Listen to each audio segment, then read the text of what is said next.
Assalamualaikum warahmatullahi wabarakatuh. Alhamdulillahi wassalatu wassalamu ala rasulillah wa ala alihi wa ashabihi wa mawalah mabad. Kaif halukum ya abnai tullaba wa talibati Safi at-tasi al-mutawassit. Gimana kabar kalian di kelas 9 SMP Islam Nur Sunnah? Ta'alakum fi khair wa afiyah. Mudah-mudahan Allah Subhanahu wa taala menjaga dan melindungi kalian. Baik, kita lanjutkan lagi materi kita Sirah Nabawiyah. Alhamdulillah kemarin sudah tak kisahkan terkait masalah Sulhul Hudaybiyah, perjanjian Hudaybiyah. Bahkan juga tak kisahkan terkait peperangan-peperangan antara yang terjadi saat Sulhul Hudaybiyah, atau sulhun itu damai, perjanjian damai. Sulhul Hudaybiyah perjanjian damai. Kenapa disebut Hudaybiyah? Karena ini terjadi di sebuah daerah di dekat Mekah yang bernama Hudaybiyah. Jadi nanti kalau kalian pergi umrah ataupun haji, jangan lupa berkunjung di daerah tersebut, karena daerah tersebut itu syarat sejarahnya sangat kuat. Itu adalah titik balik dari keadaan umat Islam saat itu yang selalu tergencet. Nah, gara-gara Sulhul Hudaybiyah itulah Allah Subhanahu wa taala memberikan kemenangan untuk kita. Nah, anak-anak sekalian, Fathu Mekah atau pembebasan negeri Mekah atau pembebasan kota Mekah ini adalah puncak dari kebahagiaan, hal-hal yang dinanti-nanti sekian lama. Anak-anak sekalian, sekedar flashback ya, atau kita mundur ke belakang sedikit. Nah, bahwa coba perhatikan dari awal dakwah Rasulullah SAW yang umat Islam digencet habis-habisan, disiksa, dibunuh, dibully dan sebagainya dengan berbagai macam bentuk siksaan.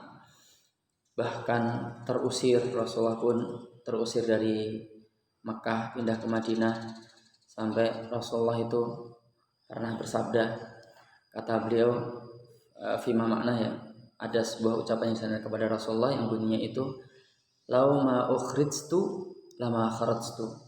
Andaikan aku tidak diusir oleh kaumku dari Makkah, pasti aku tidak akan keluar dari wilayah Makkah. Ini menandakan bahwa keadaannya memang tidak memungkinkan untuk tinggal di sana. Terus bagaimana perang Badar, kita juga benar-benar terhimpit pada saat itu karena 313 atau 314 melawan 1000. Terus perang Uhud, bagaimana kita memperoleh kekalahan di sana. Terus perang Ahzab, Masya Allah, yang sangat mencekam sekali, yang kemarin juga sudah Ustaz kisahkan. Nah, di tahun ke-6 Hijriah, itu berarti 1 tahun setelah perang Ahzab, Rasulullah ingat-ingat ya, meninggal tahun 11 Hijriah. Nah, Sulhul Hudaybiyah itu terjadi tahun 6 Hijriah. Perang Ahzab yang mengerikan itu terjadi tahun 5 Hijriah. Sehingga setahun setelah perang Ahzab itu terjadi Sulhul Hudaybiyah. Nah, kisahnya kemarin juga sudah tak kisahkan, bagaimana terkait kisah Sulhul Hudaybiyah ini, dan isinya butir-butirnya juga sudah tak kisahkan. Sekarang kita fokus pada langsung Fathu Mekah. Nah, adik-adik sekalian, hal ini disebabkan karena beberapa hal. Nah, pertama, ketika terjadi Sulhul Hudaybiyah, maka ada 2 suku besar yang bukan suku Quraisy, yaitu suku Khuza'ah dan suku Daili. Dari suku Daili, nama suku di Arab sana, itu merapat. Nah, yang suku Daili merapat ke, atau Dail, marganya disebut Daili, itu merapat ke kafir Quraisy, sedangkan suku Khuza'ah ini merapat ke Rasulullah SAW. Loh, kenapa 2 suku besar ini merapat? Pertama, mereka tinggal di sisi Mekah, tidak jauh dari Mekah. 1. Kedua, 2 suku ini bertikai, maka mereka butuh perlindungan. Nah, 2 suku ini bertikai semenjak lama sekali, bahkan sebelum adanya Islam.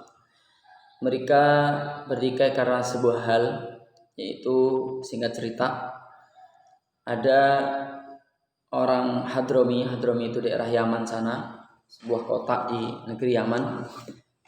Itu adalah mereka, salah satu mereka itu berteman dengan suku Daili ini. Nah, seperti yang Ustaz pernah kisahkan dari dulu-dulu juga, bahwa zaman dahulu itu halal bagi siapa saja yang misalnya merampok kayak gitu, itu boleh. Jadi misalnya ada orang lewat di tengah jalan kok sendirian, terus kita lagi berkelompok, orang itu naik kuda, punya pedang yang bagus, terus bawa harta dan sebagainya, dideketin, dirampok, dibunuh, gitu zaman dulu hal seperti itu biasa. Nah, ini yang dilakukan oleh suku Khuza'ah. Jadi suku Khuza'ah dulu yang bikin rese. Nah, terus kemudian suku Daili ini akhirnya menuntut balas. Nah, ini juga dibolehkan dalam budaya jahiliyah. Jadi bunuh-bunuhan, dendam-dendaman itu biasa. Akhirnya terus dalam sebuah kesempatan orang Khuza'ah pun disergap, terus dibunuh oleh orang-orang Daili. Akhirnya dua suku besar ini menjadi ribut, berantem. Nah, ketika terjadi perang Hudaybiyah, perjanjian Hudaybiyah, maka mereka butuh perlindungan untuk melindungi diri mereka dari serangan yang lain.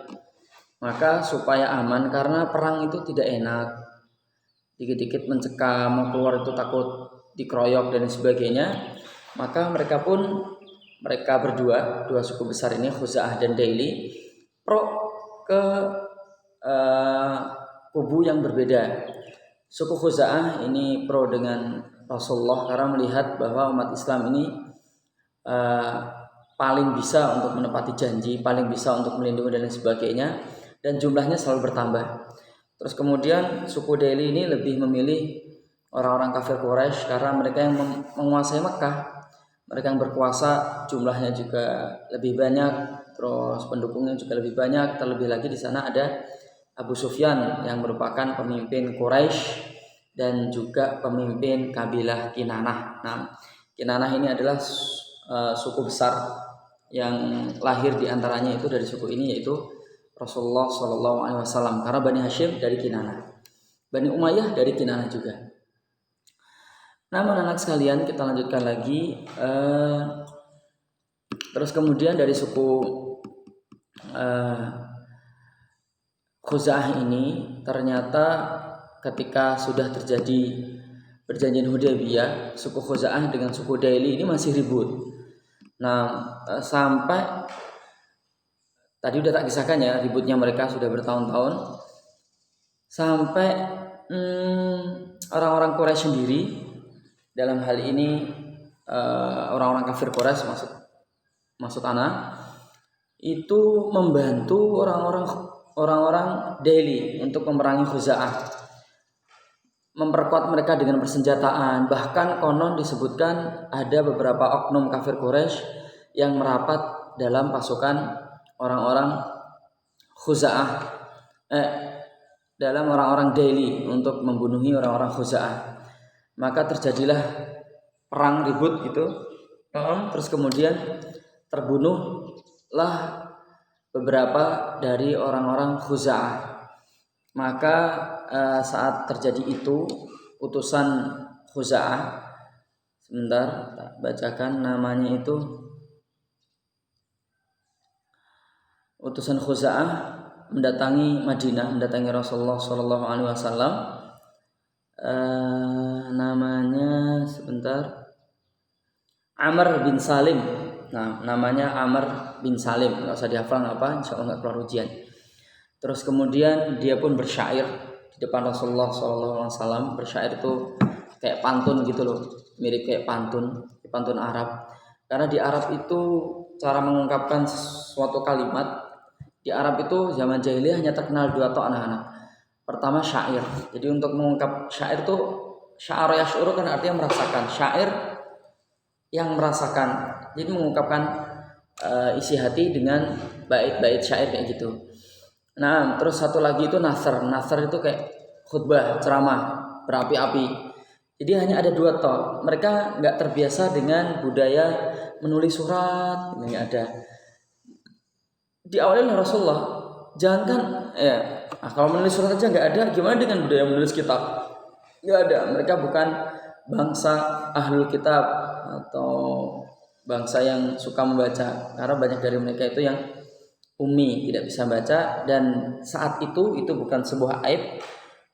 Kenapa demikian? Karena bangsa Arab saat itu menyandarkan semua ilmunya itu pada hafalannya.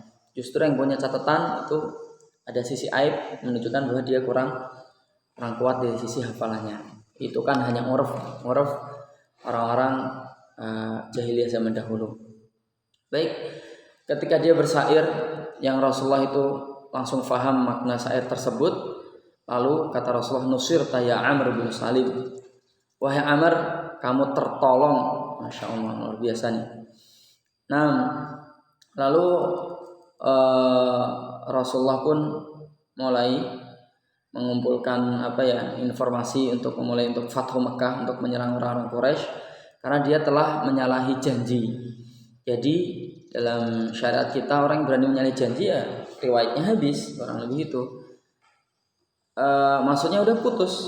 Kalau misalnya kita bekerja sama dalam sebuah akad jual beli atau apa, ternyata teman kita, relasi kita kok menyalahi janji, ya sudah berhenti aja, nggak usah dilanjut lagi, nggak usah diulang lagi. Nah ini style Rasulullah SAW. Sedangkan ini masa perang. Nah, yang menyalahi janji, yang membunuh namanya itu, kalau istilah kita itu kubu kita, atau yang melakukan kejahatan senjata dengan kita, yang pro dengan kita lah intinya, kok tiba-tiba dibunuh, berarti lawannya ngajak ribut, ngajak perang. Nah, karena ini suasana perang. Terus kemudian sebentar anak lanjut lagi. Nah, ini Rasulullah pun mulai bersiap-siap untuk melakukan Fathu Mekah. Terus dan orang-orang Quraisy ini pun juga paham bahwa Rasulullah akan menyerang Mekah. Di sini disebutkan ahasat Quraisyun bi ghadriha wa khafat wa sya'arat bi awaqibihi al-wakhimah fa'aqadat majlisan istisyariyan wa qarrat an tab'atha qaidaha Aba Sufyana mumatsilan laha. Jadi mereka pun mulai khawatir, mulai takut, maka mereka pun mengadakan musyawarah, terus mengutus pemimpinnya, yaitu Abu Sufyan. Anak-anak, bisa kita lihat, nah inilah pemimpin zaman dahulu ya. Kita nggak sedang membahas tentang kekafirannya Abu Sufyan, tidak. Tapi kita sedang membahas tentang kepemimpinan di masa jahiliyah. Jadi pemimpin itu yang menghadapi semua risiko. Pemimpin itu, dengar kalimat Ustadz, yang membuka jalan untuk yang lain. Pemimpin itu dia berusaha untuk menjadikan nyaman para pengikutnya, orang yang di belakangnya. Nah inilah seorang pemimpin. Maka nanti ketika kalian jadi pemimpin, mau RT, mau lurah, mau apapun itu, mau jadi ketua kelas sekalipun, maka fokus kalian adalah bagaimana orang-orang yang kalian pimpin itu sejahtera. Kalian sengsara nggak masalah. Nah ini pemimpin. Bahkan kalau saya boleh cerita sedikit, Pak Kepsek kalian ya, Ustaz Purwanto, ayahandanya itu memimpin semacam kayak Karang Taruna atau apa, perkumpulan petani atau apa, kurang lebih seperti itu. Ketika ada bagi-bagi sembako, itu dibagi-bagikan oleh warganya, dan ternyata habis sembako itu dan beliau tidak dapat jatah bagian. Memang pemimpin harus seperti itu, bukan pemimpin itu terus mikirkan kenyamanannya dia dulu. Saya tak memfasilitasi diri saya sendiri ya, mobil lah, rumah lah, atau apalah, baru itu mikir yang lain. Itu bukan pemimpin. Nah, pemimpin harus fokus pada yang dipimpin. Nah, ini Abu Sufyan juga gitu. Dia menghadapi masalah ini dengan sendirinya, maju untuk memikirkan kaumnya supaya nanti tidak diserang oleh Rasulullah. Dia dulu lah yang maju, remek-remek nih, kurang lebih gitu, siap mati dan sebagainya. Bisa kita bayangkan, Abu Sufyan adalah yang memerangi Rasulullah dari awal dakwah sampai Fathu Mekah. Nah, ini datang ke Madinah. Apa dia nggak mikir kalau bakal dikeroyok oleh umat Islam? Pasti semua umat Islam tuh mengenal mukanya. Dia pasti berpikir seperti itu. Akan tetapi ya inilah risiko seorang pemimpin. Pemimpin tuh siap segalanya. Siap mati, siap berkorban, siap semuanya. Nah, untuk yang dipimpin. Nah, ketika datang ke Madinah, maka beliau pun mendatangi putrinya yang bernama Ummu Habibah, yang bernama asli Romlah. Nah, putrinya Ummu Habibah ini adalah istrinya Rasulullah SAW, salah satu istri Rasulullah. Kalau Ustaz boleh menceritakan sedikit, jadi saat awal-awal dakwah Ummu Habibah ini dan suaminya masuk Islam, terus beliau ini termasuk yang mendapatkan tekanan dari bapaknya sendiri, ibunya sendiri yang saat itu musyrik. Lalu beliau Ummu Habibah dengan suaminya itu hijrah ke Habasyah, ke negeri Habasyah. Itu bukan suatu yang mudah, anak-anak. Coba bayangkan kalau kalian tiba-tiba dikirim ke Mentawai yang di sana belum ada listrik, misalnya kayak gitu, nggak kenal siapa-siapa. Ustaz itu pernah di daerah yang terasing seperti itu sendirian, nggak ada siapa-siapa. Hati itu kosong. Nah, itu bertahan bertahun-tahun. Kalian bayangkan ya. Di sana suaminya meninggal, bisa kita bayangkan betapa sedihnya kan. Maka hidup sebatang kara, terus kemudian oleh Rasulullah SAW dinikahi. Tapi posisinya masih di Habasyah. Nah, belum ada di Mekah maupun di Madinah. Jadi tidak langsung kumpul dengan Rasulullah. Ketika pas habis perang Ahzab kalau nggak salah, itu Ummu Habibah baru merapat ke Madinah, terus tinggal bareng dengan Rasulullah SAW. Nah, Abu Sufyan ini walaupun dia musyrik, memusuhi Islam, putrinya sudah masuk Islam, ini datang ke putrinya bermaksud untuk disambut. Lihat nih sikap seorang muslimah. Jadi anak-anak pahami ya, loyalitas kalian itu bukan ke siapa-siapa. Loyalitas kalian itu ditujukan untuk Islam, titik. Setiap yang memusuhi Islam, maka kalian gak boleh loyal sama dia. Mau kerabat, mau siapapun itu. Nah, ini harus seperti itu, kita harus loyal. Karena Allah yang menciptakan kita, Allah yang memberikan nikmat kita, Allah yang memberikan agama untuk kita. Maka apa yang Allah pilihkan untuk kita harus loyal kepadanya. Nah, lanjut lagi. Nah, Ummu Habibah ini itu abinya datang terus berkehendak untuk duduk di tikar gitu. Maka oleh putrinya itu ditarik tikarnya, terus digulung. Kemudian bapaknya nanya, "Loh, Nak, kamu kenapa? Kamu benci sama aku? Atau kamu gak pengen aku duduk di tikar itu?" Terus kemudian kata Ummu Habibah, "Sesungguhnya tikar ini adalah tikarnya Rasulullah. Sedangkan engkau ini musyrik, engkau ini najis, engkau gak boleh duduk di sini." Masya Allah, putrinya itu berharap biar bapaknya masuk Islam, Pak, masuk Islam, Pak. Nah, sampai putrinya seperti itu. Nah, terus kemudian Abu Sufyan pun menemui Rasulullah SAW dengan maksud untuk memperbarui perjanjian damainya, dengan maksud pengen menambah durasinya. Nah, bikin 10 tahun atau 20 tahun. Tapi Rasul pasti omongin gitu menolak, dan gak peduli. Dari sini anak-anak kita juga bisa ambil kesimpulan bahwa itulah sikap kita harus seperti itu. Kalau musuh Islam sudah mengikat sebuah perjanjian damai dengan kita, kok dia tiba-tiba menyelisihinya, maka jangan terus kita buat perjanjian damai yang baru. Nah, udah selesai, engkau telah menyelisihi perjanjian yang sudah kita sepakati. Dan biasanya itulah sifat-sifat orang kafir. Mereka menyelisih perjanjian ketika mendapati bahwa sudah ada kesempatan untuk menghabisi kita. Nah, maksud tidak semua orang kafir lah anaknya. Orang kafir yang memusuhi kita. Lanjut lagi anak-anak. Kemudian dia pun mendatangi Abu Bakar As-Siddiq radhiyallahu anhu, karena Abu Sufyan tahu bahwa di antara pemimpin umat Islam adalah Abu Bakar As-Siddiq radhiyallahu anhu.